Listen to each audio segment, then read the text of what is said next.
Hola amigos, bienvenidos a esta edición de día lunes del Portal del Villegas, que comienza el mes de abril y que voy a iniciar poniéndolo un poco al día lo que está pasando en el mundo, en la guerra ruso-ucraniana y la situación de Medio Oriente, que hace tiempo que no he tocado, esperando a ver para dónde maduraban las cosas, y lamentablemente están madurando para el lado que yo les advertí hace tiempo, en el sentido de que venía una etapa de guerras cada vez mayores, más expandidas geográficamente, más intensa, y eso es exactamente lo que está ocurriendo. Se los advertí. Partamos con Medio Oriente. En Medio Oriente el tema de la expansión es evidente. Más y más está apareciendo como protagonista, ya menos escondido, ya un poco más directo, Irán, que es el que alimenta de armas, de instrucciones, de información a los Houthis, a Hamas, a Hezbollah, a todos los 20 o algo así grupos, algunos que no conocemos o lo conocen solo los servicios de inteligencia, grupos que son armados, adoctrinados y acicateados por Irán para que hagan lo que los propios iraníes no hacen, porque ellos dicen que ellos no tienen nada que ver. La hipocresía de estos clérigos es francamente bíblica, inmensa, pero la cosa se está expandiendo igual. Los Houthis, a pesar de todos los bombardeos que han sufrido de manos de aviones básicamente norteamericanos e ingleses, han seguido disparando porque tienen mucho armamento que les fue dando Irán y les sigue dando Irán. Pero Irán está siendo involucrado incluso contra su voluntad, porque los norteamericanos están siguiendo la siguiente política. Van a bombardear todo lo que sea iraní en términos de ayuda militar a los grupos extremistas, con que tan solo estén 1 centímetro más allá de la frontera iraní. No han bombardeado a nadie dentro de Irán, pero todo lo que sale de Irán para ayudar a los grupos antioccidentales y anti-israelíes, barcos con municiones o aviones con, qué sé yo, también con lo mismo, y personal de la Guardia Revolucionaria iraní, asesores, una vez que salen del territorio iraní, se convierten en blanco legítimo para Estados Unidos y para Israel, que han estado bombardeando con una gran precisión, porque tienen un servicio de inteligencia increíble, los puntos de acopio de material bélico, los puntos donde se reúnen jefes militares de Hamas, de Hezbollah, entre los cuales, por supuesto, hay gente de la Guardia Revolucionaria iraní y del ejército iraní. Los están bombardeando y les están dando duro por doquier. Y los iraníes, a su vez, están mostrando un poco más la mano, no pueden hacer otra cosa. Y en todos los sentidos, por ese lado, la cosa está creciendo y no veo dónde estaría el límite. En cuanto a Israel mismo y sus enemigos, Israel a pesar de todas las presiones internacionales para que detenga sus actividades, ha continuado, porque ellos entienden que si dejan sobrevivir, aunque sea un pequeño grupo de Hamas, de ahí nuevamente va a partir Hamas, va a crecer, se va a reagrupar, y en un tiempo más, en 1 año, en 2 o en menos, van a volver a cometer alguna cosa aún peor de la del 7 de octubre. Entonces ellos consideran, el gobierno israelita, que simplemente tienen que aniquilar del todo, nada más. Ya lo han hecho en gran parte, pero no quieren dejar nada. Luego está el caso de Hezbollah, que están situados en el Líbano y que disparan todo el tiempo misiles contra Israel. Israel bombardea sus lanzadores de misiles, sus sitios de acopio de material bélico, sus centros de reunión. Han liquidado a líderes importantes, como han hecho con Hamas. En Hamas han liquidado prácticamente toda la plana mayor de Hamas, salvo el jefe máximo y 2 o 3 del segundo y el tercero en la línea de mando. Pero los israelitas están seguros que los van a agarrar a todos y de todas maneras. Y eso es lo que yo creo que va a suceder. Cuando Israel quiere encontrar y liquidar a alguien, no hay agujero en el planeta donde uno se pueda meter sin que lo encuentren. Eso va a suceder. Pero mientras tanto las cosas crecen, van creciendo, se va sumando más ataques de Hezbollah, por lo tanto se van sumando más bombardeos de Israel, lo cual genera una represalia más grande y así va interactuando en un proceso de crecimiento. Lo mismo en el tema de Irán y los yutis. Y quién sabe qué otros actores en un momento dado pueden entrar a saltar al ruedo. Eso ha estado creciendo y va a seguir creciendo. Hay muchas tensiones, muchos conflictos que estaban más o menos contenidos, más o menos en una olla a presión, y que se van a tener, como siempre ocurre en la historia humana. Finalmente las cosas se tienen que sincerar, como dicen, se tienen que arreglar en el mundo real sin contención. Tarde o temprano esas tensiones que han sido contenidas dejan de ser contenidas.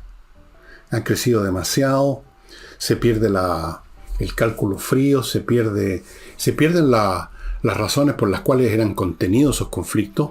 Llega un momento en que ya parece que es innecesario, que ya no sirve, que no basta, que simplemente uno no puede seguir actuando con muchas precauciones, con mucha contención, porque el otro lado nos está atacando con tutti. Y por lo tanto yo eventualmente calculo que Estados Unidos va a hacer algo más con los yutis que defenderse, destruir los misiles que les lanzan a los barcos mercantes que van por ahí y a los barcos de guerra ingleses, norteamericanos, y de vez en cuando también hay barcos franceses de guerra. Va a llegar un momento en que esta postura reactiva que se expresa en esa frase, hemos tomado una acción de autodefensa, que suena bastante tímida por no decir otra cosa, van a tener que llegar a la conclusión que hay que cortarle la cabeza al régimen de estos yutis y que hay que destruir a su cúpula. Porque ir, digamos, simplemente reaccionando cada vez que les tiran un misil o ir bombardeando un determinado punto del cual salió un misil no ha producido cambio. Los tipos siguen teniendo misiles, siguen teniendo, por muchos que les maten, siguen teniendo fanáticos dispuestos a perder la vida e irse al cielo musulmán disparando un cohete más. Entonces, no, tarde o temprano Estados Unidos va a tener que escalar, van a escalar. Y si escalan con los yutis, tarde o temprano van a escalar con los iraníes también. Entonces, por ahí la cosa se ve creciente y creciendo. Y luego en la guerra ruso-ucraniana lo que ha sucedido es que debido a la situación política interna de Estados Unidos, que hasta el día de hoy, mientras grabo esto, han detenido los aportes de munición, los aportes militares que han estado haciendo y que necesita Ucrania. Como resultado de eso, los ucranianos, por ejemplo, se han quedado con muchísimo menos munición para la artillería, que es fundamental en el campo de batalla. Y los rusos, por su parte, han seguido reclutando nuevas hornadas de soldados. Han aprendido algunas lecciones tácticas a un costo muy, muy grande. Y están siguiendo la vieja doctrina rusa que yo les he explicado, de que ellos, con tal de ganar un punto y luego eventualmente ganar una guerra, no les importa el costo. No les importa si les cuesta carísimo. No les importa si les destruyen el 90% de su material de guerra y de sus tropas, con tal de que el 10% restante gane. No olvidemos lo que les he contado, que en la última batalla de la Segunda Guerra Mundial, la batalla por Berlín, cuando ya no había nada más que hacer, los alemanes estaban totalmente derrotados. Era el momento, si uno hubiera tenido un poquito de consideración por la vida de sus soldados, que se hubiera dicho: paremos un poco las cosas, bloqueemos, que se mueran de hambre, que se tengan que rendir por falta de munición, porque no tienen nada que hacer.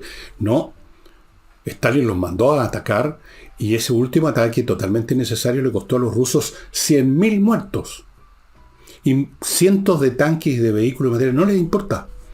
Entonces, en Ucrania han perdido muchos hombres. Han perdido ya, entre heridos y muertos, más de 440.000. Son las cifras que dan los ucranianos. Si usted quiere, les descuenta. Por lo menos son 350, 400.000 según las agencias de inteligencia occidentales, que es una cantidad tremenda. Han perdido miles de tanques, camiones, han perdido aviones, han perdido toda clase de material, y ahí están presionando y están obteniendo pequeñas ganancias tácticas, no muy importantes, 1 kilómetro por acá, una ciudad chica por allá, cosas que no significan que se esté rompiendo la capacidad defensiva ucraniana, pero avanzan pagando un precio catastrófico en vida, pero a los rusos nunca les ha importado eso. El hecho es que no hay, en este momento, contraofensiva. Hace rato que no hay ucraniana, sino que hay una nueva ofensiva rusa. Y el propio Zelensky ha dicho que sin apoyo de Occidente, ellos van a tener que seguir retrocediendo, y no se sabe a dónde va a detenerse ese retroceso. Recién en Europa se han urgido un poquito más, Macron incluso ha hablado, el presidente de Francia, de enviar tropas francesas de la Légion étrangère a alguna zona en borderline con Ucrania, o incluso adentro de una de las ciudades. No sé qué irá a pasar con eso. Están empezando a llegar otra vez municiones. Los checos han sido muy importantes en esto, la República Checa. Pero en Estados Unidos sigue esta cosa de arrastrar las patas, y esto demuestra una vez más que complicado, que peligroso resulta tener de aliado a Estados Unidos, porque tarde o temprano lo dejan votado al socio. En este momento están dejando votado a Ucrania. Ayudaron mucho material, por supuesto, Estados Unidos, pero este es el momento clave y está todo parado por las disputas en el Senado norteamericano. Ahí hay gente que sencillamente no quiere mandar ni una bala más a Ucrania, y no les importa, a Trump no le importa, y lo ha dicho, que los rusos se hagan de toda Ucrania. Lo que pase después parece que tampoco le importa. El mandatario polaco ha dicho que Europa está entrando en una etapa de preguerra. Sin duda que es así. Los europeos van a tener que desembarazarse de esta comodidad, por no decir de esta un poquito cobardía, que han estado anidando sus corazones a lo largo de años de paz y de prosperidad. Pero bueno, le guste a uno o no le guste, tenemos un agresor en las puertas, a las puertas de la casa, ahí en Ucrania. Después de Ucrania, ¿qué sigue? Polonia, Lituania, Estonia. Después de eso, ¿qué? Alemania. Parece imposible y parece una fantasía, pero también parecía una fantasía que iban a atacar Ucrania, ¿no es así? Las cosas siempre parecen una fantasía, algo imposible para la gente de corta vista, porque todavía no han sucedido. No se les ocurre que los procesos transcurren en el tiempo y que tarde o temprano se llega al momento crítico en que las cosas pasan. Bueno, espero haberlos puesto más o menos al día de la situación, y si se producen nuevos acontecimientos se los iré contando en el curso de la semana. Mientras tanto, entro a mi primer bloque, no sin antes recordarle que el programa en su conjunto, de lunes a domingo, tiene el auspicio de miclimo.com, que tiene no solo soluciones de climatización para las casas u oficinas privadas, sino que para las empresas, para las industrias.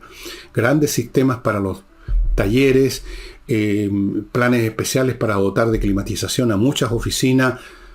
Todo, digamos, está disponible en miclimo.com.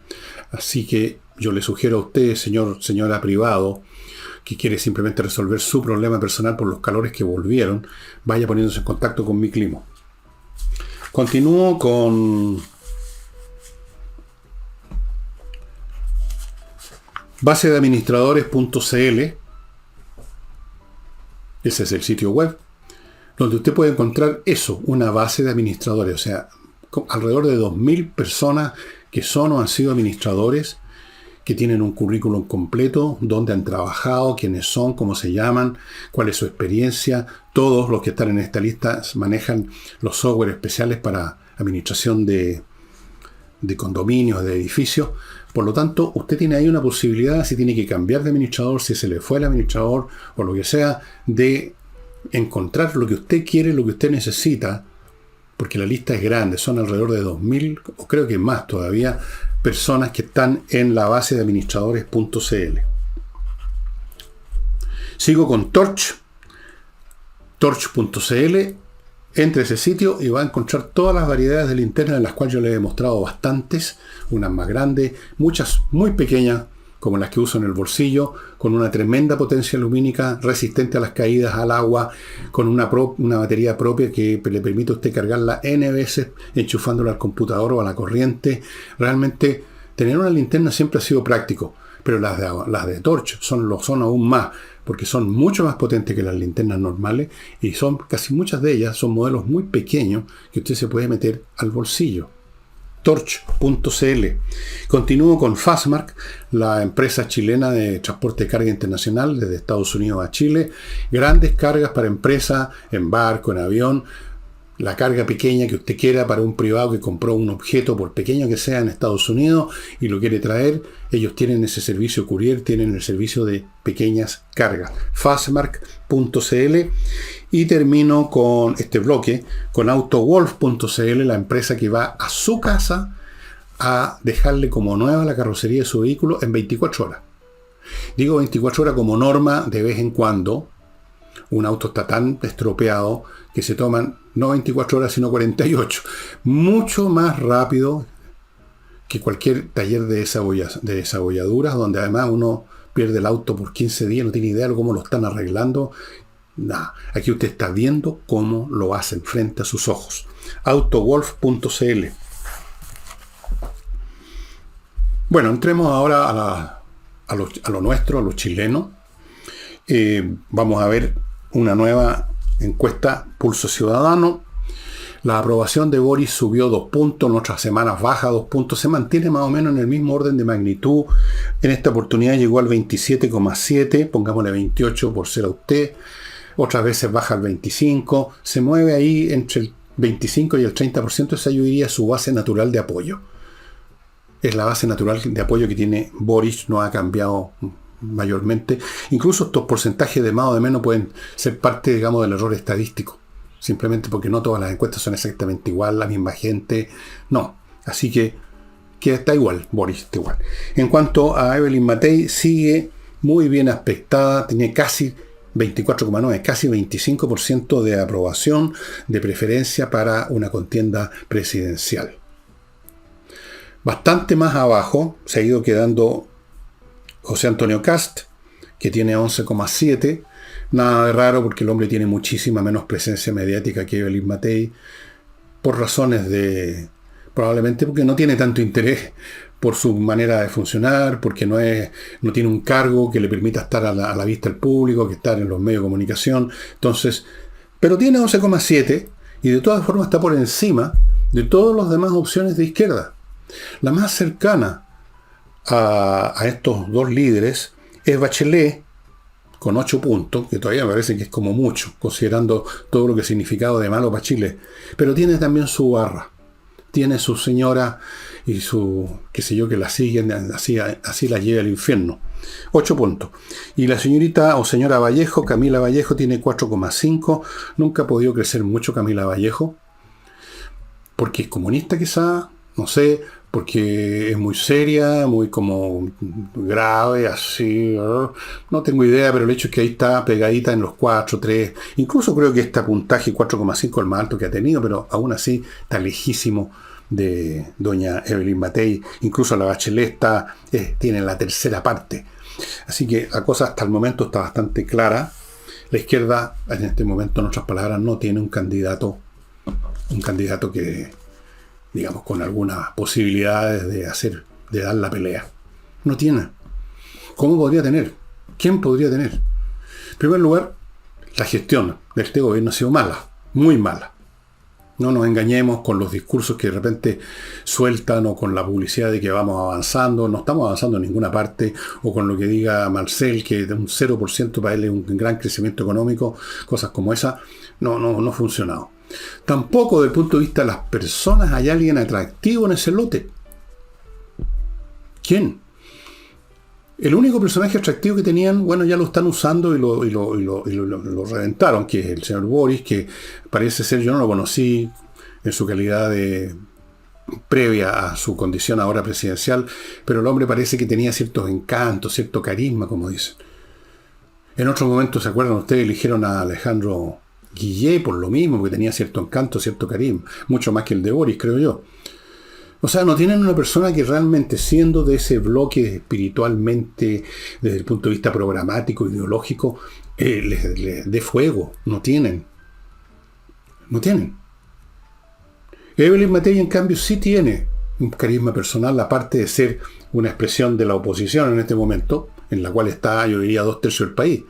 2/3 del país, sean de derecha o no, están en la oposición. Ahí están las encuestas para mostrarlo. Y fuera de eso, Evelyn Matei tiene una presencia fuerte, es dinámica, dice las cosas, no todas quizás, pero dice bastantes cosas tal como le parecen, y resulta atractiva a mucha gente. Nada parecido a eso tiene la izquierda. Y una encuesta tras otra, más o menos vemos el mismo cuadro. Los mismos nombres abajo, los mismos nombres arriba. ¿Cómo se las va a arreglar la izquierda? ¿De dónde van a sacar a alguien? Yo creo que al final van a apostar, si es que pueden, por Michelle Bachelet. Yo creo que van a apostar por ese lado. Porque la señora Michelle Bachelet todavía sabe, supongo, a pesar de que se ha descompuesto bastante, sacar una sonrisa que era encantadora en su tiempo, ahora no sé, más bien es un rictus ahora que una sonrisa. Pero, en fin, es más atractiva que la señorita o señora Camila Vallejo. O que Carolina Tobá, por favor. ¿Quién podría ser? No tienen. Bueno, vamos a ver el problema de ellos. En todo caso, es un problema bastante académico porque yo creo que no tienen ninguna opción, salvo, digamos, que no sé, porque hagan alguna cosa rara con las elecciones, si es que pueden. Algunos deben tener muchas ganas de hacerlo. Porque no olviden nunca, son personas que piensan que es tan importante, tan absoluta la verdad, la razón de lo que piensan, de sus principios, de sus planes, tan importante que cualquier otra consideración acerca de decencia, de honestidad, de sentido republicano, de las normas, no tiene valor de ninguno lado de eso. En otras palabras, son bastante jesuíticos. Sí, señores. Ahora, vamos al tema de la confianza en las instituciones. Una vez más, se repite el cuadro de siempre. En primer lugar están los bomberos, que obviamente es una institución que merece siempre mucha aprobación por lo que hacen. Y luego, entrando ya en política, quienes están con muy buenas cifras, las Fuerzas Armadas, que no hacen nada, que no están presentes, y sin embargo, para muchos parece ser que son valiosas por lo que podrían hacer algún día, quién sabe. Eso es lo que piensan muchas personas. Con o sin razón. Yo creo que sin razón ninguna, pero en fin. Fuerzas Armadas. Carabineros. A pesar de todo lo que ha pasado, a pesar de todo, a pesar de las acusaciones, a pesar de los juicios, a pesar de que el señor director general en mayo va a ser formalizado por supuestos atropellos a los derechos humanos. Y la PDI. Puras instituciones completamente distintas y hasta diría yo opuestas en el imaginario colectivo de la izquierda a ellos. Instituciones uniformadas, instituciones que representan en algún grado u otro la fuerza pública, instituciones odiadas como las Fuerzas Armadas, por mucho que los traten de disimular los personajes que tienen, iba a decir otra cosa, en la moneda. ¿Y quiénes son los que tienen menos confianza? ¿Quiénes son despreciados, para decirlo? Porque eso es, la pregunta no está hecha de esa manera, pero eso es lo que quisieran decir muchas personas. Los partidos políticos. El 84% de la gente simplemente, bueno. El poder judicial, muy serio, muy grave que un poder como el judicial esté tan desprestigiado. Y los partidos políticos también, porque son, digamos, parte de la infraestructura más importante de la institucionalidad de un país son las instituciones políticas y de justicia, y sin embargo están en el suelo. Y para sumarse a eso, el Congreso, cosa que usted ya sabía, porque en todas, pero absolutamente en todas las encuestas, el Congreso es pisoteado en las encuestas. Tienen un 6,60 y casi 70% de desaprobación. 69,9%. El Poder Judicial, 74,6%. Los partidos políticos, el 84%. Muy mala señal. Yo no me alegro en absoluto. Porque esto va de la mano con otros fenómenos que yo he tocado acá y que tocaré quizás al final del programa nuevamente respecto a cómo el país se está desintegrando y está creciendo no solo el crimen organizado, sino que la barbarie así amorfa, anónima de las masas en este país y que se manifiestan de mil maneras en la mismo grado en que se va perdiendo la fe o por último, como mínimo, el temor a las autoridades de que las autoridades van a actuar. Ya no se piensa que las autoridades van a actuar. Se piensa que las autoridades son unos bolsifly que solamente saben hablar de derechos humanos. Entonces, y que no hacen nada debido a eso, están ahorquillados con su propia fraseología e ideología. Entonces, la barbarie que es intrínseca a mucha gente en cualquier sociedad, porque esa es la realidad. Si no fuera por las instituciones policiales, judiciales, la sanción del público, la opinión pública, incluso a veces mucha más gente de la que usted imagina se comportan como bárbaros. Apenas se da la ocasión, se corta la luz, no hay policía en las calles, vamos a asaltar un supermercado. Eso se ve todo el tiempo. Eso está creciendo. Así que es súper grave que estas instituciones estén por el suelo. Muy grave. ¿Qué significa que los partidos políticos y el Congreso estén por el suelo? Bueno, el paralelo de eso, el complemento de eso, es un tema que hemos tocado acá. La sorprendente resucitación política, diría yo, del general Pinochet. Que mucha gente ya de frentón, cosa que antes no se atrevía ni a mencionar la palabra Pinochet, en WhatsApp y en otras plataformas que teóricamente están de acceso para todo el mundo, hablan de Pinochet, de que necesitamos otro Pinochet. Y otros hablan de Bukele. ¿Cuántos más? Eso es grave. No puede ser bueno que un país ya no tenga confianza, que una proporción cada vez más grande de gente no tenga confianza en sus instituciones. ¿A dónde lleva eso? Bueno, no lleva a nada bueno. No lleva a nada bueno.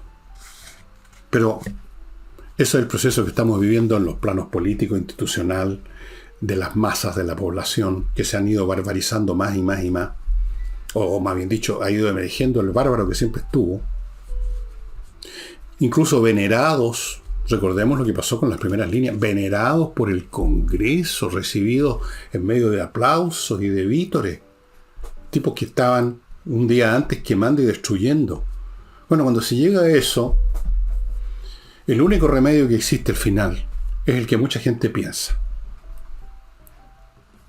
Y cuando uno examina la historia de nuestro país o de cualquier otro país, de cualquier época, y lo observan en la etapa en que está deteriorándose gravemente su institucionalidad,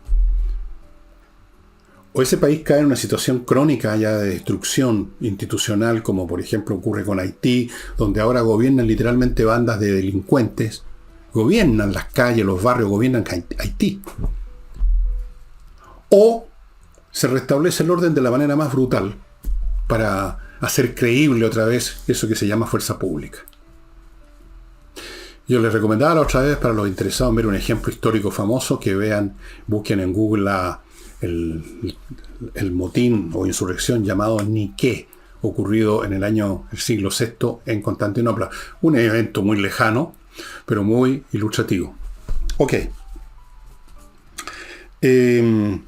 Dicho eso, si me permiten, voy a tratar de mi segundo bloque publicitario que hace posible este programa, junto con los que están en Patreon y en Flow, y que además son servicios y productos de pura utilidad para ustedes. Aquí no hay ningún producto que usted diga, esto jamás en la vida lo usaría.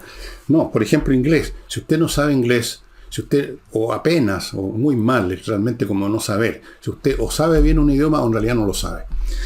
Entreninglés.cl, la academia que enseña inglés, que le va realmente a convertir a usted en una persona que se maneja en inglés, porque sus profesores son profesores de inglés y porque las clases son online, y eso le da una fuerza tremenda a los cursos. En todo orden de cosas, pero sobre todo en tema de idioma, se lo digo por experiencia personal. Entreninglés.cl.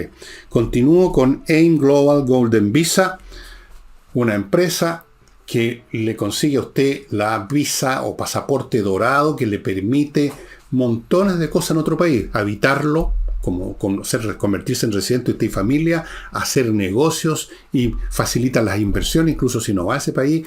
Todo con la Golden Visa, amigo, que la entrega, que la tramita para ustedes esta empresa que se llama AIM Global. AIM Global. Y que usted encuentra en el sitio que aparece ahí.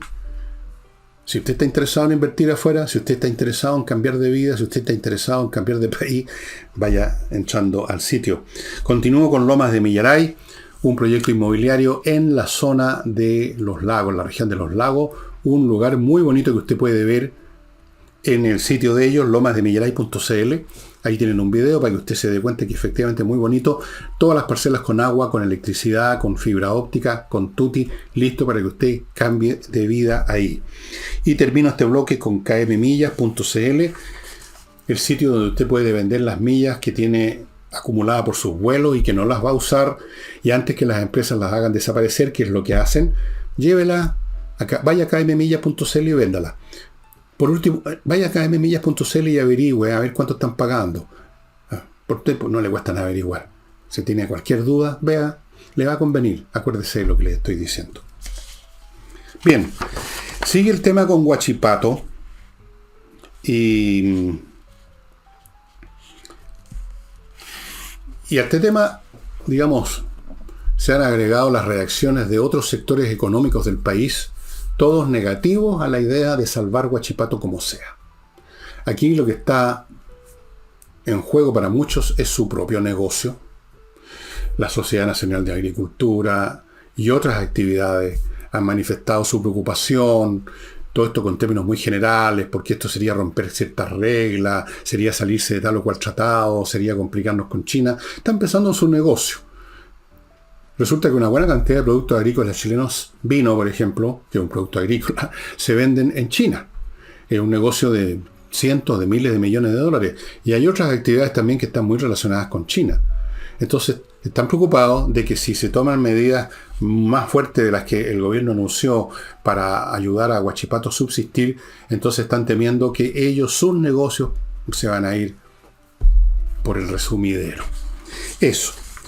Y esto pone al gobierno en un problema muy, muy complicado, tan complicado, en una especie de dilema que no tiene solución, que el señor Nicolás Grau, que ha estado a cargo de ver esta cuestión, el ministro de Economía, ha cantinfleado como nunca. Bueno, dijo una cosa primero que no es cantinfleo, que es la pura y santa verdad y que era obvia. No se resuelve este problema nacionalizando Huachipato. No porque la empresa fuera de propiedad del Estado va a cambiar la situación del mercado mundial, van a cambiar los precios del acero chino, va a cambiar toda la situación que tiene que ver con lo que vive ahora Huachipato en manos privadas. Es absurdo. Empeoraría, porque no se ha sabido de una empresa manejada por el Estado que lo haga mejor que una privada. No existe eso. Entonces, ahí, clarito, Grau, menos mal. Pero luego vamos viendo lo que dijo. Dijo, a propósito que las tarifas que anunció el gobierno por intermedio de uno de sus organismos, a Huachipato le parecen insuficientes, ellos piden mucho más para empatar la cancha, porque dicen que hay dumping de los chinos. Entonces, dijo Grau, el gobierno no se puede comprometer a un resultado. O sea, en otras palabras, no se puede comprometer a que vamos a subir más los aranceles al acero chino. Pero, dijo, sí actuará con la máxima rapidez posible. Yo me quedé pensando, y yo creo que a ustedes también les va a parecer un poco rara esa frase, porque aquí, ¿qué tiene que ver la rapidez? ¿En qué sentido este es un tema de velocidad? Tratemos de entender. ¿Significa acaso que en muy poco tiempo van a subir los aranceles del acero chino? ¿Podría significar eso?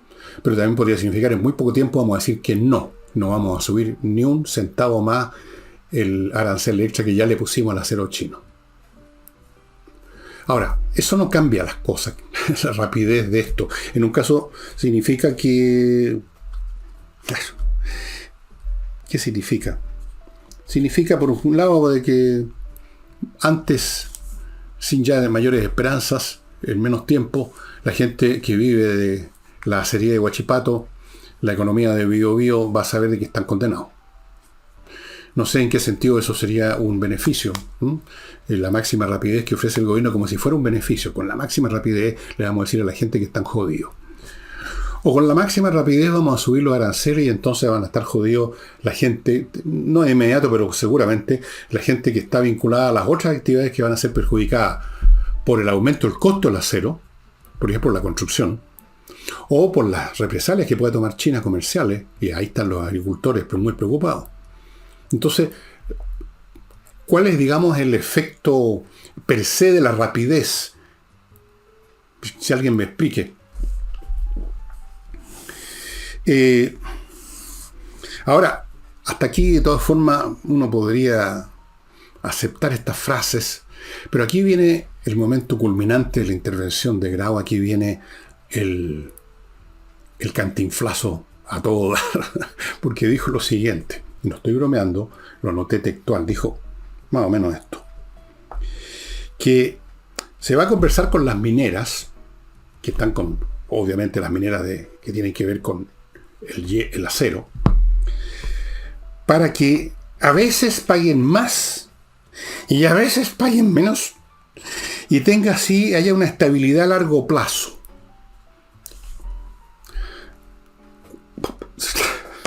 A ver, a veces más, a veces menos.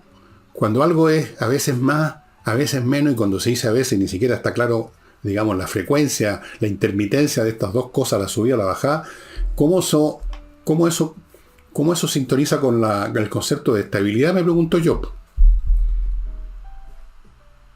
¿Dónde está la estabilidad de que una cosa sube pero de repente baje? encuentro, es una tesis, digamos, cantinflera. Pues, ¿por qué más? Porque no, señor, porque usted le dice no. Ahora, este cantinfleo es explicable porque al gobierno se le presenta un dilema insoluble con esto de Huachipato.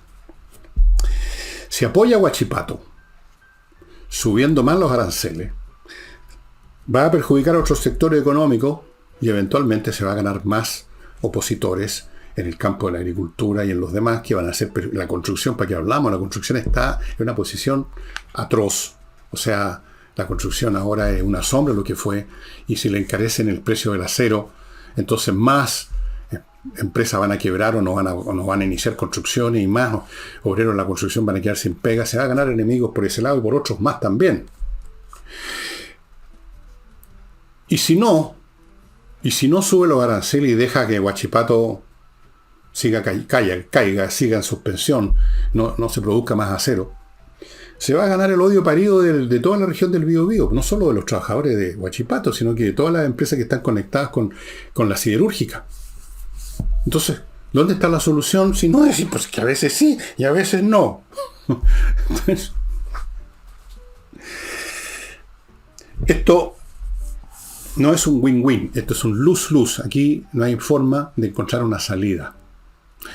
Yo el otro día cité a un economista de apellido Agostini, que dije yo desde la comodidad de su butaca o de su sillón académico, dictaminó de que la cosa no tiene remedio y que tiene que cerrar Huachipato. Y dije yo que cómo decir estas cosas cuando uno está sentado en un sillón académico en vez de ser uno de los trabajadores que operan en la siderúrgica. Pero hay que ser justo. Cuando por las razones que sea una actividad económica se encuentra con un competidor que produce más barato, por las razones que sea. Allí en Huachipato dicen que es dumping, o sea, que están vendiendo su acero por debajo del costo, lo cual probablemente sea así, porque la manera como funciona la economía china es muy peculiar, y es cuestión de seguir un poquito la historia de la economía china en los últimos años para darse cuenta de esto en todos los rubros, en la construcción, en la tecnología, en todo. Ellos no están pensando tanto en términos de costo-beneficio como en términos de ocupación de gente, que haya gente que esté ocupada trabajando. Los costos, más o menos, para ellos una variable que no funciona como en una economía realmente capitalista. Es una economía muy peculiar, muy sui generis, digamos. Pero el hecho es que el acero está llegando más barato. Y entonces, ¿qué se hace ante eso? ¿Qué se hace si además efectivamente una parte importante de la economía chilena, como en otros países ocurre también, está cada vez más conectada con la economía china? No solo por lo que compramos, sino por lo que vendemos en China. Y resulta que en esas otras actividades hay también gente que quiere seguir trabajando. Entonces, ¿cómo se resuelve esto? En otros tiempos, en los tiempos cuando los animales hablaban en un pasado remoto, todos pensaban y actuaban como piensa y dijo Agostini, y se dejaba caer lo que tenía que caer. Y se jodían los que se jodían y punto. Así se actuaba, porque esos que se jodían eran menos, tenían menos capacidad de presión, eran menos activos políticamente. Esa masa de gente, los trabajadores, tenían un peso político, humano, presencial, incluso demográfico, mucho menor. Estas cosas cambian mucho las dinámicas de las sociedades de acuerdo a los pesos relativos del número de cada estrato, cada grupo de interés. El número es muy importante, el más o el menos de gente que está en una actividad, y además agreguemos a eso la completamente distinta actitud de la gente hoy en día en todo orden de cosas en cuanto a que cada quien se siente con derechos. derechos a seguir con su trabajo que tiene, derechos a tener cierto nivel de vida, derechos a seguir como siempre. Ya la gente no se resigna, ya no estamos en la época de la resignación, del karma. Estamos en la época de los derechos y de las demandas ciudadanas. ¿Y qué se hace con multitudes de personas, en este caso una región completa, que va a decir, no pues, tenemos que seguir trabajando y queremos seguir trabajando en esto, y tienen que mantenernos guachipatos? O tenemos una masa de gente en la agricultura o en la construcción que dice lo mismo, no pues, no nos encarezcan el acero porque nos están dejando sin trabajo. ¿Cómo se resuelve eso? El viejo tema, aunque yo lo he tocado ya varias veces, directo e indirectamente, de la dificultad del control social hoy en día en el mundo actual por los números, por la cantidad y la completamente distinta cualidad de las masas humanas. Ya no hay forma de controlar eso dando simplemente a los Agostini un argumento económico. Todo se convierte en un tema político de presión social intensa que amenaza a veces el orden social completo. Entonces es otra situación completamente distinta a la de los textos de economía. Y yo no sé quién podría resolver esto. Desde luego no este gobierno, probablemente ninguno. ¿Cómo se resuelve? ¿O no se resuelve nomás? ¿Y cuáles son las consecuencias de no resolverlo? ¿Cuáles van a ser las consecuencias si Huachipato deja de funcionar definitivamente? ¿Cuáles van a ser las consecuencias si se apoya a Huachipato a como sea, subiendo más los aranceles? Porque consecuencias van a haber de una forma o de otra. Y las consecuencias van a ser siempre malas para este gobierno y lo serían para cualquiera. Para cualquiera.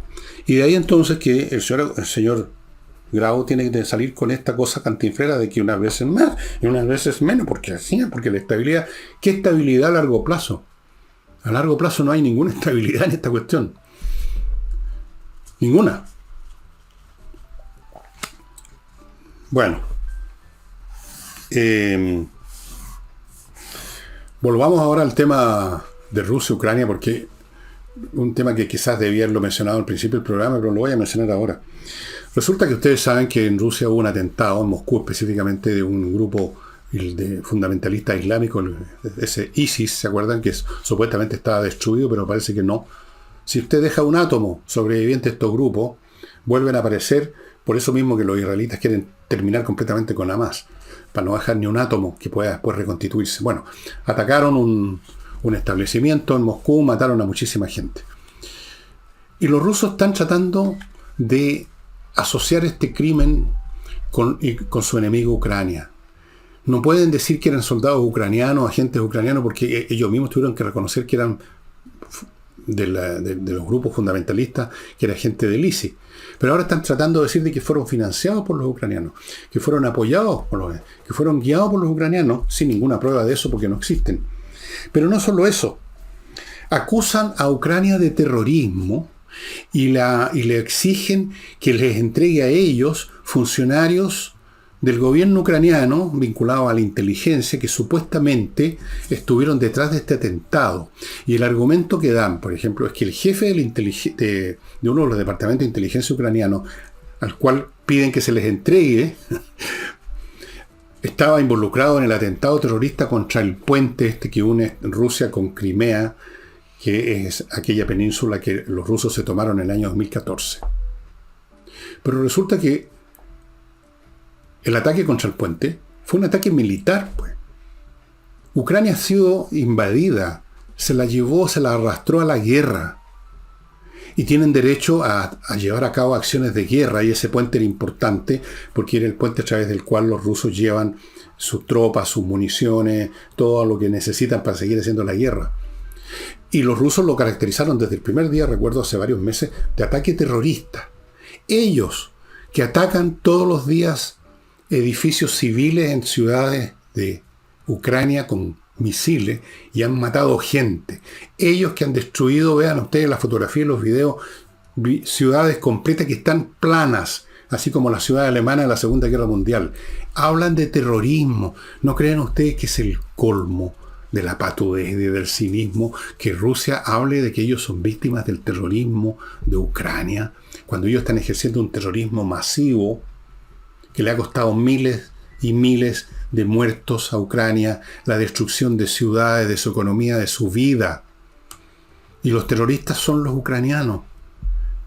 Ahora, ese tipo de raciocinio del mundo al revés, como que lo pintó tan bien en ese libro 1984, George Orwell, es típico de los regímenes como estos, ya sean comunistas, ya sean como el de Irán, que tiene una ideología religiosa, o de China, cualquier régimen totalitario, ya sea que tenga vívida todavía funcionando una ideología o que solamente unas reliquias, como ocurre en Rusia, van quedando, pero que les quedó la costumbre, el modo de actuar de toda la historia rusa, autocrática, despótica.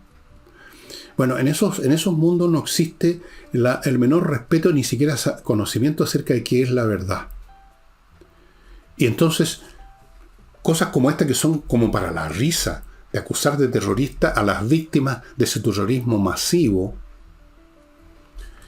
es propio de estas naciones. Lo mismo, usted puede escuchar el mismo tipo de discurso, digamos, de los chinos, que amenazan con guerra a Taiwán y hablan de los otros que están desestabilizando la región.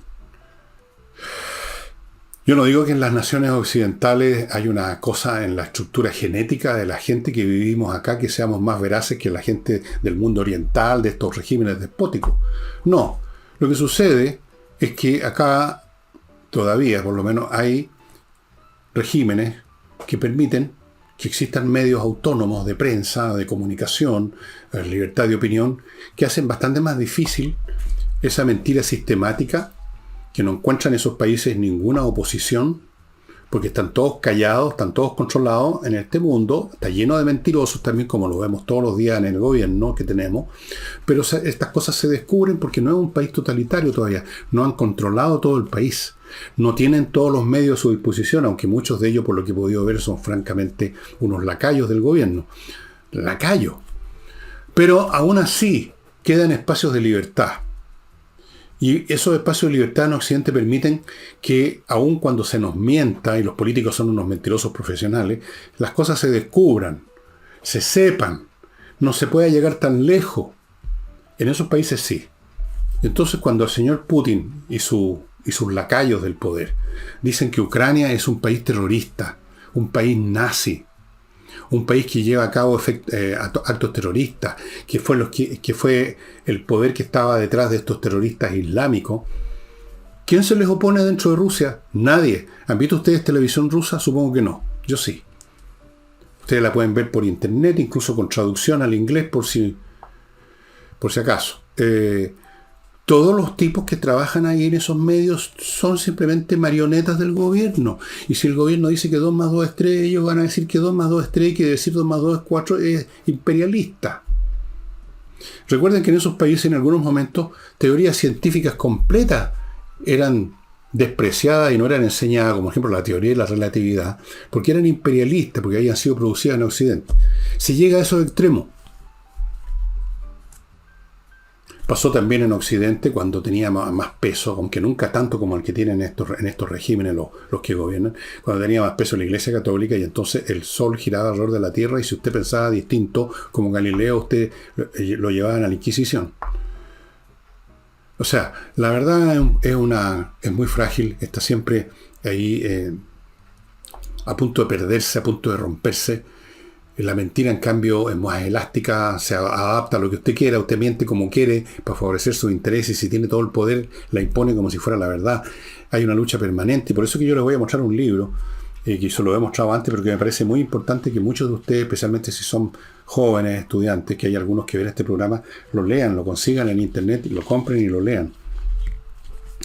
Les quiero contar ahora, antes de mostrarles ese libro y algunas cositas más que tengo, USA Inmobiliario, amigos, les cuenta que este jueves, este 4 de octubre, hay un webinar que usted puede ver cómo llegar a él con un QR que hay acá a mi lado, donde van a ver una exposición sobre múltiples posibilidades de inversión inmobiliaria en Estados Unidos.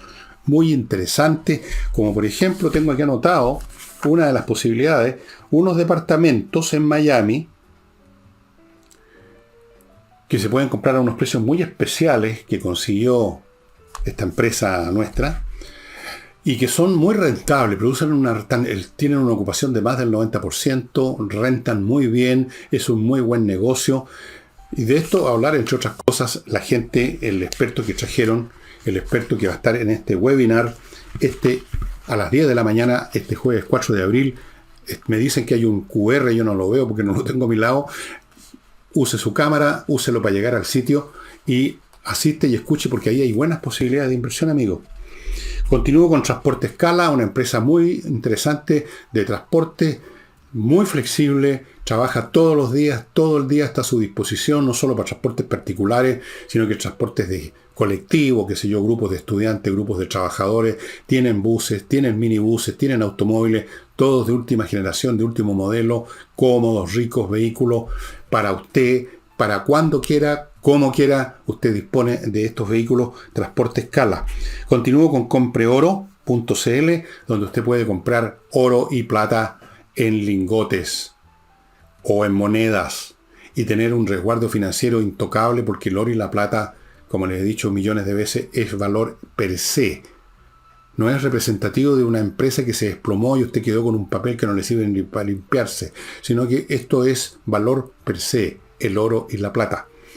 Y termino este bloque con Patricia Stocker, un grupo de profesionales, patriciostocker.com, que le registran su marca en Chile, en el extranjero, se la cuidan, se la renuevan, se la defienden, y usted puede vivir en paz con su marca, sabiendo que no va a llegar ningún fresco a amenazarlo con que si no le da la mitad a la empresa, lo va a joder porque la marca la inscribió el primero o algo por el estilo.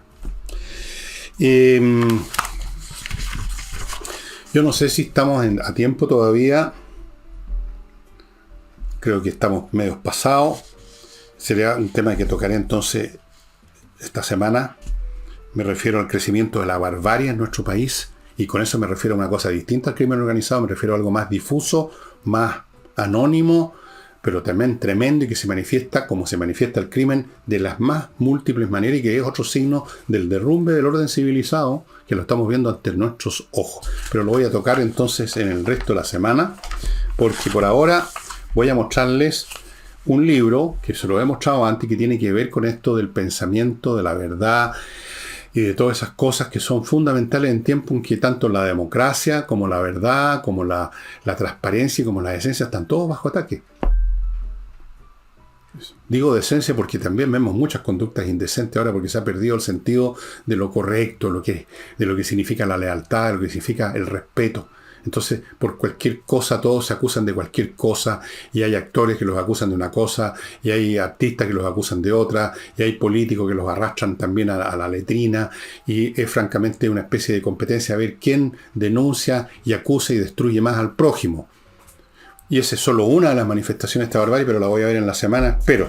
Mientras tanto, les recuerdo, para antes de mostrarles el libro, Remodeling, la empresa con puros profesionales para remodelar su casa o su departamento como debe ser, no como lo hacen los maestros chasquilla que dejan la crema y después desaparecen. Continúo con espacioajedrez.com. Entre espacioajedrez.com hay muchos cursos para toda clase de personas, todos muy accesibles económicamente, no son caros, son baratos, la verdad. Muchas opciones para niños, para grandes, para toda clase de grupos, para los que saben, para los que no saben ajedrez. Y Hey, el corredor inmobiliario más vendedor del momento en Chile. Créanme, yo conozco un poquitito personas que están en esta actividad, y les puedo decir que están todos pasándola muy mal, pero Ángel Hey, con su heypropiedades.cl, vende. Así que si usted tiene una propiedad que no ha pasado nada con otro corredor, llévesela a Hey, pero solo a él. Él atiende solo propiedades que no están en otros corredores, y atiende unas pocas, por eso que concentra toda su tremenda energía y le va muy bien. El libro que les quiero mostrar tiene que ver, especialmente en tiempos como estos, donde está repleto de mentiras, de fake news, de versiones falsas, hasta de personas, voces que las capturan y las convierten en un video, y usted aparece matando a alguien, y no es usted, sino que lo fabricaron con una inteligencia artificial. Vivimos en un mundo de sombras. Estamos viviendo en un mundo donde ya es difícil, y por eso que el último recurso es esto. Y aquí está este libro que yo a todos los jóvenes especialmente les recomiendo que lo busquen en internet, en Amazon lo van a encontrar, y en otras partes. Libertad de pensamiento, del gran historiador ya fallecido J.B. Bury, al cual le tengo un tremendo respeto, un gran historiador y un gran pensador. Y este libro es la historia de cómo se fue desarrollando en el tiempo, a lo largo de la historia humana, la libertad de pensamiento, que ahora en vez de estarse desarrollando, parece que se está subdesarrollando. Entonces, hay que leer este libro. Y les voy a leer un pequeño pedacito que se los leí la otra vez, se lo voy a leer de nuevo. Dice aquí: el cerebro promedio es naturalmente perezoso y tiende a seguir la línea de la menor resistencia, la línea más cómoda. El mundo mental del hombre ordinario consiste en creencias que ha aceptado sin preguntar, sin cuestionárselas, y a las cuales está firmemente asociado. Es instintivamente hostil a cualquier cosa que pudiera conmover el orden establecido de su mundo familiar. Una idea nueva, inconsistente con alguna de sus creencias que él tiene, significa, o lo pone en la necesidad más bien, de reordenar su mente. Y este es un proceso laborioso que requiere un penoso gasto de energía cerebral. Para él y sus compañeros, sus iguales, digamos mejor, que forman la gran mayoría, las nuevas ideas y las opiniones que pueden arrojar alguna duda sobre sus creencias establecidas y las instituciones parecen el mal porque son desagradables. Y sigue. Bueno, hoy en día es más que nunca necesario dejar de lado esa pereza que todos tenemos de aceptar lo que hemos escuchado toda la vida sin pensar, aceptarlo como uno acepta los billetes que le pasa a alguien devuelto, y uno no se pone a examinar si son de verdad o son falsificados. Uno los acepta porque es lo más cómodo y se los mete al bolsillo. Bueno, en el campo la idea es bastante más complicado porque normalmente los billetes son correctos, pero la idea, y hoy en día sobre todo, cualquier cantidad de mentiras, cualquier cantidad de tergiversaciones, cualquier cantidad de conceptos como los que escuchamos todos los días de parte del mundo del progresismo, vacíos, huecos, sin significado, meros vocablos que suenan bien para ellos y para otros también. Entonces, la libertad de pensamiento es en el fondo tener pensamiento. Si usted tiene pensamiento, usted tiene libertad de pensamiento.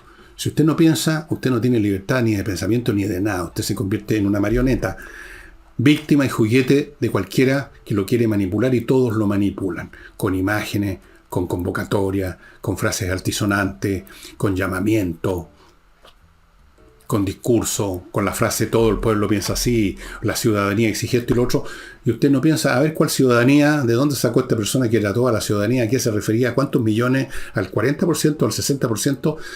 No, es más cómodo aceptar que toda la ciudadanía, ¿no es cierto? Ese es un ejemplo entre millones que le podría dar. Entonces, freedom of thought, libertad de pensamiento de este fantástico historiador, un gran historiador de la antigüedad clásica. Tengo todos sus libros, todos. Y este es uno de los que más aprecio. Es un libro cortito, como ustedes ven, 160 páginas, muy nutritivo intelectualmente. Y eso, amigos, se me olvidó decir amigas también. De veras que hay que ahora decir todos y todas, amigos y amigas. Ya, nos vemos mañana con Nicole Rodríguez. Chao.